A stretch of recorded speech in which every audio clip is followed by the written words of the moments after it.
नमस्कार। आज है किसान दिवस। दूरदर्शन किसान और कृषि दर्शन की ओर से आप सभी को किसान दिवस की हार्दिक शुभकामनाएं। मैं हूं आपके साथ अदिति शर्मा। हमारे देश में बता दें आपको, हमारे किसानों को आर्थिक रूप से सशक्त बनाने की दिशा में कई तरह से प्रयास हो रहे हैं। केंद्र सरकार द्वारा कई अहम योजनाएं चलाई जा रही हैं। जैसे कि आपको बता दें कि पीएम किसान योजना के जरिए सीधे हमारे किसानों के बैंक अकाउंट में रकम डाली जा रही है। साथ ही अगर हम बात करते हैं कृषि सिंचाई योजना की, तो इसके जरिए खेतों तक पानी पहुंचाया जा रहा है। और वहीं अगर हम बात करते हैं मृदा स्वास्थ्य कार्ड योजना की, तो इससे क्या हो रहा है, खेतों की मिट्टी को और भी उपजाऊ बनाने की दिशा में कार्य हो रहा है। आज के हमारे इस कार्यक्रम में बात इन तमाम पहलुओं पर। आइए शुरुआत करते हैं आज के अंक की। आइए आज के अंक की शुरुआत करते हैं हमारे पहले सेगमेंट विज्ञान और किसान के साथ और जानते हैं खेती किसानी के क्षेत्र में क्या कुछ खास हलचलें हो रही हैं। एनडीडीबी के वाराणसी स्थित बता दें आपको डेयरी संयंत्र में बायोगैस आधारित विद्युत उत्पादन की स्थापना की गई। जी हां, यहां पर एक परियोजना की शुरुआत की गई है और साथ ही साथ दूध की गुणवत्ता सुधार के लिए एक मार्ग का भी शुभारंभ किया गया है। क्या कुछ खास हो रहा है इस दिशा में, इस पर विशेष जानकारी दे रहे हैं भारत सरकार के पशुपालन और डेयरी विभाग के संयुक्त आयुक्त डॉक्टर भूषण त्यागी। आइए जानते हैं इस संदर्भ में उन्होंने क्या कुछ कहा। आज माननीय प्रधानमंत्री जी ने डेयरी मार्ग का लोकार्पण किया है। जैसा कि आप जानते हैं कि इससे पहले दूध की क्वालिटी के लिए हमारे डेयरी प्रोसेसर्स को बहु प्रणालियों के अंतर्गत जाना पड़ता था और उन्हें प्रमाणीकरण के लिए काफी मुश्किल थी। अब ये एकीकृत डेयरी मार्ग भारत सरकार के पशुपालन डेयरी विभाग के निरंतर प्रयासों से संभव हुआ है। इस डेयरी मार्ग में भारतीय मानक ब्यूरो के आईएसआई चिन्ह एवं एनडीडीबी का डेयरी मार्क, साथ ही साथ इसके अंदर कामधेनु को जोड़कर एक नया डेयरी मार्क तैयार किया गया है। इस डेयरी मार्क से हमारे नागरिकों को क्वालिटी युक्त दूध की पहचान करने में बड़ी आसानी होगी, क्योंकि बहुत सारे मार्क अगर दूध के पैकेट पर हो तो कंज्यूमर उसको ठीक से समझ नहीं पाते हैं। अब जब एक ही मार्क डेयरी मार्क होगा तो कंज्यूमर उसको ठीक तरह से समझ पाएंगे तथा उन्हें भी क्वालिटी युक्त दूध मिलेगा। इससे किसानों की आय में वृद्धि होगी, क्योंकि जब क्वालिटी इंप्रूव होगी तो किसानों की आय भी बढ़ेगी। साथ ही साथ कंज्यूमर को भी दूध के ऊपर विश्वास होगा कि उनको जो प्रोडक्ट मिल रहा है वो क्वालिटी युक्त है और इस विश्वास से दूध के कंजम्पशन में भी बढ़ावा होगा और लोगों को जानकारी मिलेगी कि डेयरी मार्क का दूध पूरी तरह से शुद्ध दूध है जो उन्हें अब मिल रहा है। यह प्लांट रामनगर डेयरी प्लांट पर वाराणसी में स्थापित किया जा रहा है। यह 4000 घन मीटर का डेयरी प्लांट होगा। यह प्लांट भारत सरकार के पशुपालन एवं डेयरी विभाग के सहयोग से स्थापित किया जा रहा है। यह प्लांट एनडीडीबी द्वारा स्थापित होगा। इस प्लांट से जो भी ऊर्जा जनित होगी, जो भी ऊर्जा सृजित होगी, इसका उपयोग डेयरी प्लांट पर मिल्क प्रोसेसिंग के लिए किया जाएगा। यह देश में अपने तरह का एक प्लांट होगा जो सारी ऊर्जा जो प्लांट पर खर्च होगी वो सारी की सारी इस बायोगैस प्लांट के द्वारा मिलेगी। इस प्लांट से किसानों को बहुत सारे लाभ होंगे। किसानों को दूध के साथ साथ यहां पर क्वालिटी के अनुसार अपने गोबर को भी बेचने का प्रावधान हो जाएगा और किसानों की आय गोबर बेचकर भी बढ़ेगी। साथ ही साथ यहाँ पर जो बायो फर्टिलाइजर का उत्पादन होगा उसका उपयोग भी किसानों द्वारा ऑर्गेनिक खेती के लिए किया जा सकेगा और जो किसान अपना गोबर इस योजना के अंतर्गत देंगे उनको भी बायो फर्टिलाइजर पर सब्सिडी मिलेगी। किसानों को अपना गोबर बेचने के लिए 1 रुपये प्रति किलो का अनुदान मिलेगा, जिससे न केवल किसानों की आय में वृद्धि होगी बल्कि यह भी होगा कि हमारे जो बेसहारा पशु हैं उनका भी ठीक तरह से उपयोग होना संभव हो सकेगा। चने की बात करें तो बता दें आपको कि ये शुष्क और ठंडी जलवायु की फसल है, तभी इसे रबी के दौरान लगाया जाता है। बता दें आपको कि इसकी जो खेती है आप दोमट और मटियार मिट्टी में कर सकते हैं। किस तरह से आप इसकी खेती कर सकते हैं, प्रबंधन कैसे होगा, देखभाल कैसे होगी, आइए जानते हैं हमारी इस रिपोर्ट के जरिए। उत्तरी भारत में धान, कपास, मक्का, ज्वार, बाजरा और गन्ने की फसल काटने के बाद चने की बुआई होती है। खासतौर से जहां सिंचाई के साधन उपलब्ध हैं, वहां बुआई नवंबर के आखिर तक या दिसंबर के पहले हफ्ते तक हो जाती है। इसका मतलब हुआ कि उत्तर भारत में चने की फसल लग चुकी है और इस समय वो बढ़वार पर है। यही समय खरपतवार उगने और कीट या बीमारी लगने का भी है। चने में बहुत ज्यादा पानी की जरूरत नहीं होती। अगर आपके पास सिंचाई के साधन हैं, सर्दी की बारिश नहीं हो रही है और मिट्टी में नमी कम है, तो बुआई के 40 से 45 दिन बाद पहली और 70 से 75 दिन के बाद दूसरी सिंचाई करनी होगी। फूल आने के दौरान चने को पानी नहीं देना है, वरना फूलों के गिरने और पौधों में फजूल की बढ़ोतरी की समस्या होगी। बुआई के 30 दिन बाद खरपतवार निकालने के लिए एक निराई गुड़ाई जरूर कर लें। अगर ऐसा ना किया तो खरपतवार से फसल की उपज में कमी आ सकती है। इसके अलावा खरपतवारों को निकालने से जड़ों की अच्छी बढ़वार होगी। बुआई के 45 से 40 दिनों के बाद ऊपरी कोपल को तोड़ दें। इससे ज्यादा शाखाएं निकलेंगी और पैदावार भी बढ़ेगी।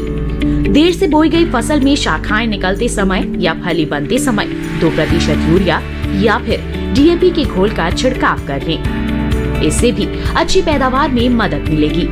चने में कई तरह की बीमारियां लगती हैं, जो पैदावार को प्रभावित करने वाली होती हैं। मिसाल के तौर पर झुलसा की रोकथाम के लिए 2 किलो जिंक मैग्नीज कार्बामेट लें, उसे 1000 लीटर पानी में घोलें और 10 दिन के अंतराल पर 2 बार छिड़काव करें। 1000 लीटर का ये घोल 1 हेक्टेयर जमीन के लिए है। बुआई के बाद फसल की निगरानी भी करते रहें, क्योंकि फसल को रथुआ और चूर्निल आसिता जैसी कवक जनित बीमारियां लग सकती हैं। इनकी रोकथाम के लिए सल्फर युक्त कवकनाशी सल्फेक्स का छिड़काव किया जा सकता है। 1 हेक्टेयर के लिए 2.5 किलो सल्फेक्स को 800 से 1000 लीटर पानी में मिलाना है और फिर 15 दिन के अंतराल पर 2-3 बार छिड़कना है। इसकी जगह आप घुलनशील गंधक का भी इस्तेमाल कर सकते हैं। मसालों की खेती की बात हो तो हमारे देश भारत का जिक्र तो होता ही है। जी हाँ, पिछले अगर 7 वर्षों की हम बात करें तो इस दौरान मसालों की खेती में ही 60% तक की बढ़ोतरी हमने देखी है और साथ ही साथ निर्यात तो साल दर साल बढ़ता ही जा रहा है। और इसके इतने अच्छे आंकड़े देखते हुए ही इसी पर एक आधारित पुस्तक तैयार की गई है, जिसका विमोचन हमारे कृषि मंत्री ने हाल ही में किया। आइए क्या कुछ खास रहा इस कार्यक्रम में दिखाते हैं आपको। कृषि उपज के मामले में भारत नित नई ऊंचाइयां छू रहा है। खाद्यान्न की रिकॉर्ड पैदावार के बाद अब मसालों में भी उत्साहजनक आंकड़े सामने आए हैं। खासतौर से पिछले 7 साल के दौरान मसालों की पैदावार रिकॉर्ड 107 लाख टन पर पहुंच गई है। इस तरह मसाला खेती की सालाना वृद्धि दर 7.9 दर्ज की गई है। इतना ही नहीं, 7 साल में मसालों का निर्यात 9 लाख टन से बढ़कर 16 लाख टन हो गया है, जबकि 2014-15 के आंकड़े बता रहे हैं कि तब उपज महज 67 लाख टन थी। मसालों से जुड़े इसी तरह के आंकड़ों पर कृषि और किसान कल्याण मंत्री श्री नरेंद्र सिंह तोमर ने कृषि भवन में एक पुस्तक का विमोचन किया, spice statistics at a glance 2021। जैसे कि आप जानते हैं कि भारत एक कृषि प्रधान देश है, उसमें विभिन्न प्रकार की जलवायु में जो है अलग अलग फसलें उगाई जाती हैं।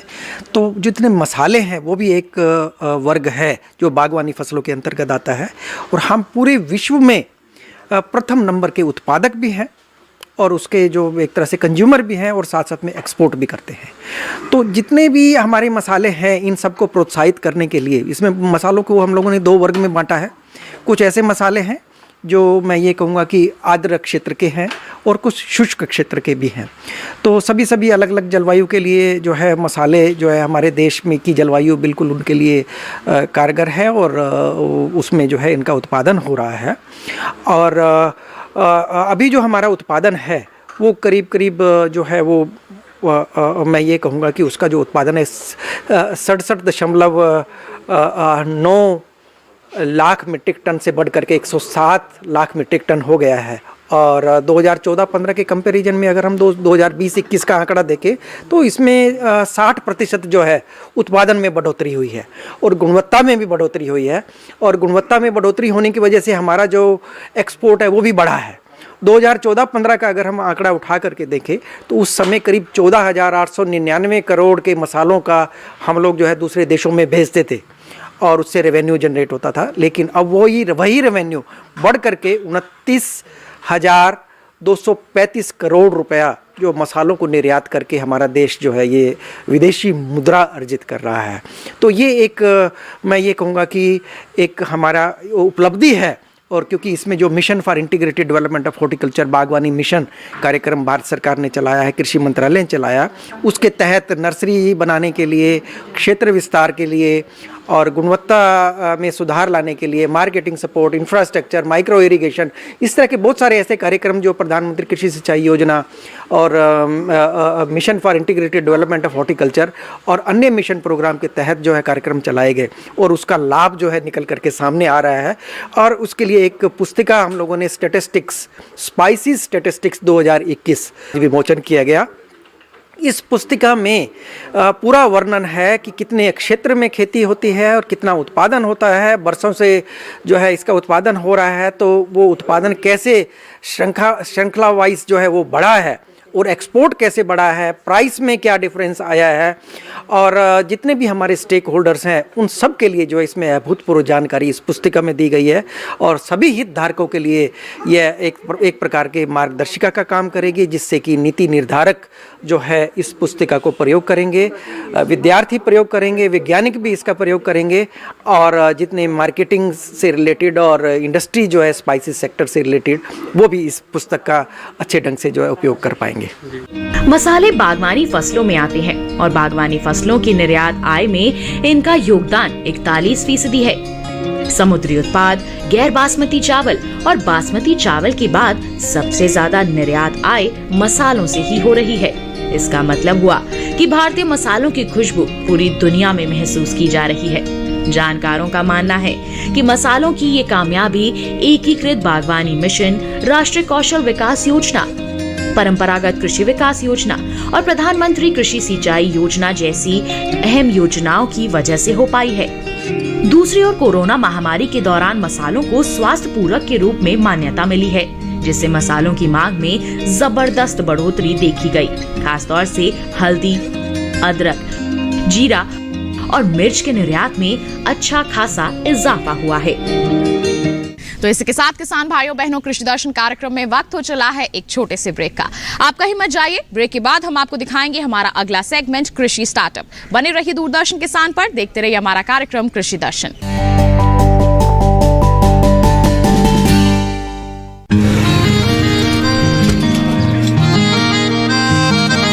क्या बात है भाई, आजकल तो काफी खुश नजर आ रहे हो। क्यों ना हो, अब मैं ऑर्गेनिक खेती जो कर रहा हूँ ये पूरा प्राकृतिक है, ऑर्गेनिक है। इसमें हमारे खेत, हमारी फसल और हमारी जेब सब फायदे में होते हैं और इसमें लागत भी कम है। जी हाँ, आप भी ऑर्गेनिक खाद का प्रयोग करें, अपनी फसल और मिट्टी को तंदुरुस्त बनाएं और आपकी आमदनी में इजाफा करें। अधिक जानकारी के लिए किसान call centre toll free number 1800-180-1551 पर कॉल करें और लॉग ऑन करें kisan.gov.in और farmer.gov.in। कृषि और किसान कल्याण मंत्रालय द्वारा किसान हित में जारी।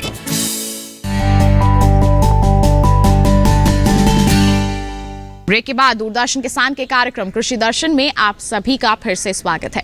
अब कार्यक्रम में वक्त है कृषि स्टार्टअप सेगमेंट का। आइए नजर डालते हैं इस पर। पिछले कुछ वर्षों की हम बात करें तो खान पान के तौर तरीकों में हमने काफी बदलाव देखा है, जिसका सीधा असर देखने को मिल रहा है मानव स्वास्थ्य पर।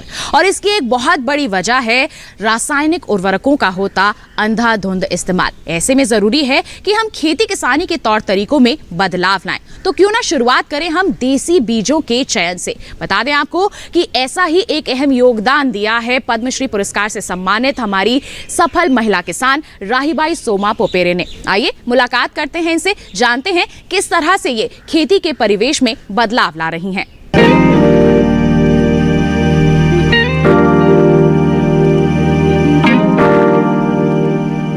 बीज माता के नाम से मशहूर महाराष्ट्र की राहीबाई सोमा पोपेरे को देसी बीजों के संरक्षण के लिए भारत सरकार ने पद्मश्री पुरस्कार से नवाजा है।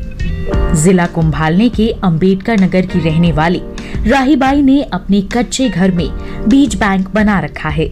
उनके पास दाल, मोटे अनाज और तिलहन के पुराने देसी बीजों के भंडार हैं। कुंभालने जिले की गिनती महाराष्ट्र के अति पिछड़े जिलों में होती है। राहीबाई यहाँ के किसानों को बिना किसी रसायन के प्रयोग की खेती सिखाती हैं और उन्हें पुराने बीजों से होने वाले फायदों के बारे में बताती हैं। उनका मानना है कि देसी बीजों से ही किसानों का भला हो सकता है, क्योंकि इसके लिए बस हवा और पानी की जरूरत होती है। वे अभी 35,000 किसानों के साथ काम करती हैं और इनके सहेजे गए बीजों से 32 फसलों की खेती हो रही है।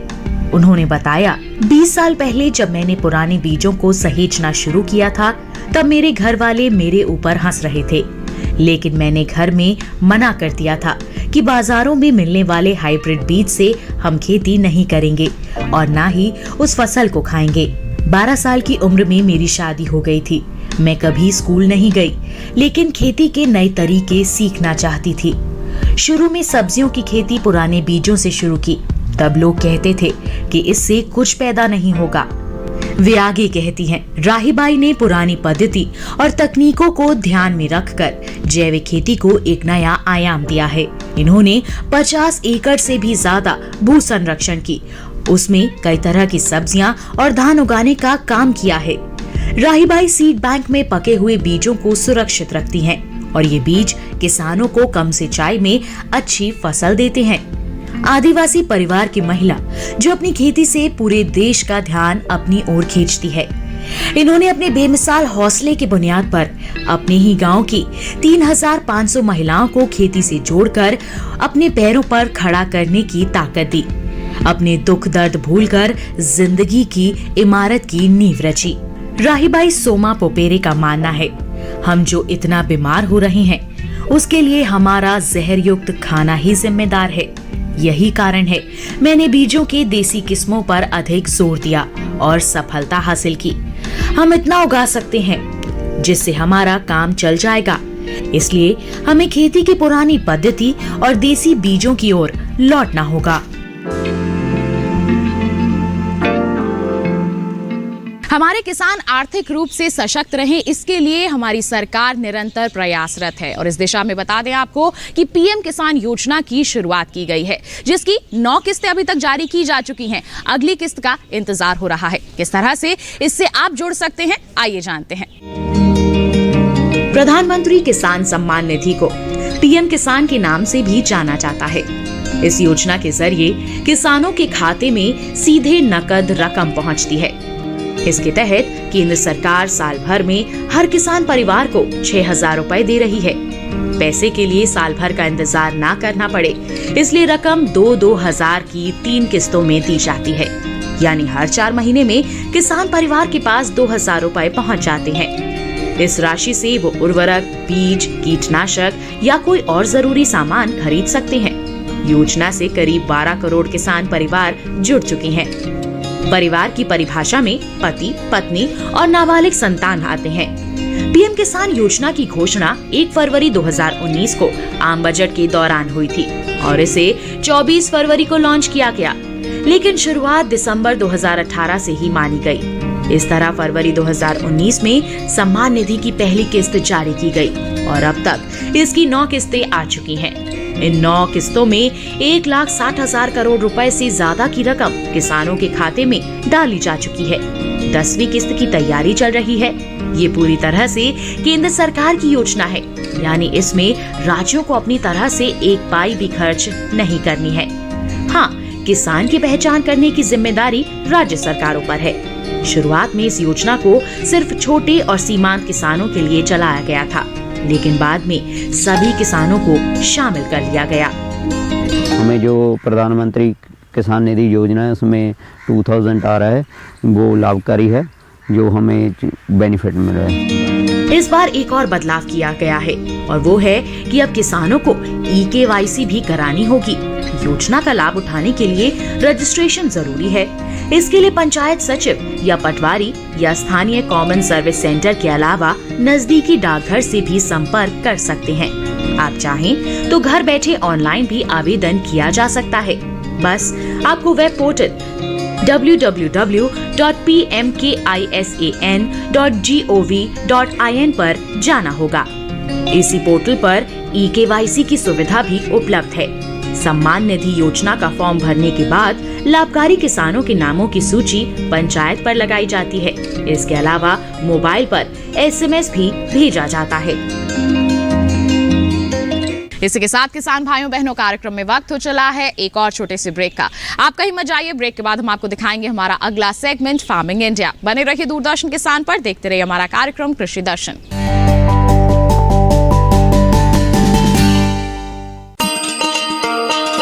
किसान भाइयों गांठ बांध लो, गांठ बांध लो, बात बहुत है काम की, समृद्धि के पैगाम की। मिट्टी के मिजाज को समझो, मिट्टी के हर राज को समझो, मिट्टी की तुम जांच कराओ, मुफ्त सॉइल हेल्थ कार्ड ले जाओ। कभी मुनासिब बीज लगाओ, सही किस्म की खाद ले आओ, जितनी जरूरी उतनी डालो, सही मात्रा खुद पहचानो, इसको अपना मंत्र बना लो, मिट्टी की सेहत को जानो। बात बहुत है काम की, कम लागत अधिक वरदान की। किसान भाइयों गांठ बांध लो, आज ही मिट्टी की जांच कराएं। राज्य सरकार के कृषि अधिकारी से संपर्क करें और मुफ्त में सॉइल हेल्थ कार्ड पाएं। कृषि और किसान कल्याण मंत्रालय द्वारा किसान हित में जारी। ब्रेक के बाद दूरदर्शन किसान के कार्यक्रम कृषि दर्शन में आप सभी का फिर से स्वागत है। अब कार्यक्रम में वक्त हो चला है नजर डालने का फार्मिंग इंडिया सेगमेंट पर। हमारे खेतों की मिट्टी स्वस्थ होगी, उनमें पोषक तत्व भरपूर मात्रा में होंगे, तभी हमें हमारी उपज अच्छी मिल पाएगी, उसकी गुणवत्ता बेहतर हो पाएगी। और इसके लिए बता दें आपको, हमारी सरकार द्वारा एक अहम योजना चलाई जा रही है जिसका नाम है मृदा स्वास्थ्य कार्ड योजना। किस तरह से ये योजना आपके लिए लाभकारी साबित हो सकती है, कैसे आप इससे जुड़ सकते हैं, आइए जानते हैं।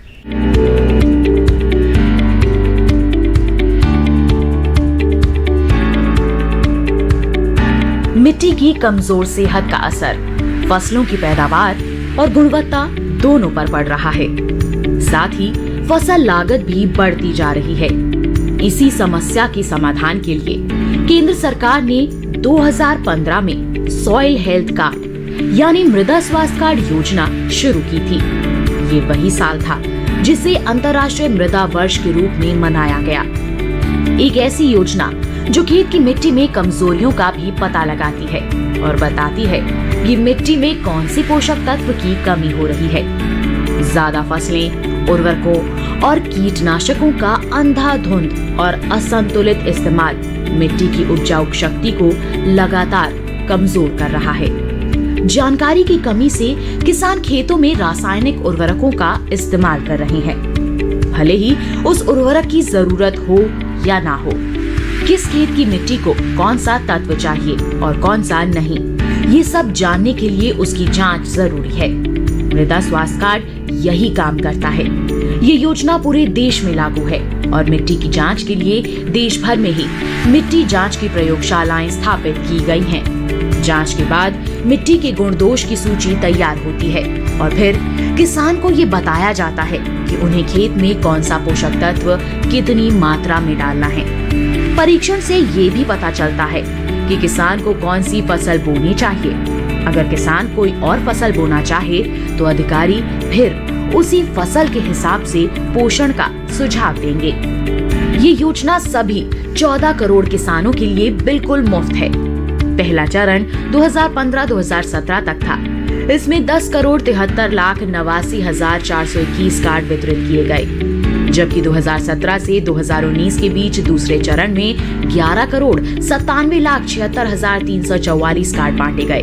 2019-20 के अंतर्गत मॉडल गांव कार्यक्रम के माध्यम से 19,64,783 जोत के लिए कार्ड तैयार किए जा चुके हैं।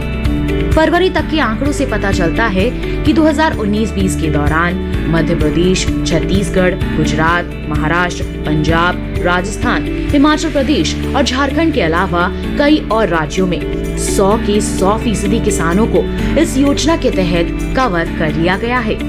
केरल के 90 से 95%, जबकि उत्तर प्रदेश और हरियाणा में 85 से 90% किसान इस योजना का हिस्सा हैं। अध्ययनों से पता चला है कि इस कार्ड की सलाह पर की गई खेती से लागत में 8 से 10% की बचत हुई। इस कार्ड का एक पोर्टल बना हुआ है, किसान वहां से भी अपना कार्ड प्रिंट करवा सकते हैं। इस पोर्टल पर 21 भाषाओं में खेती के बारे में बहुत सारी जानकारी उपलब्ध है। किसानों के लाभ के लिए प्रशिक्षण, प्रदर्शनी और किसान मेलों का भी आयोजन किया जाता है।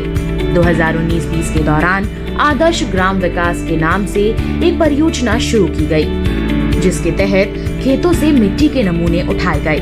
परियोजना के तहत हर ब्लॉक से एक गांव को लिया जाता है और वहां मिट्टी के नमूने जमा करके उनकी जांच होती है।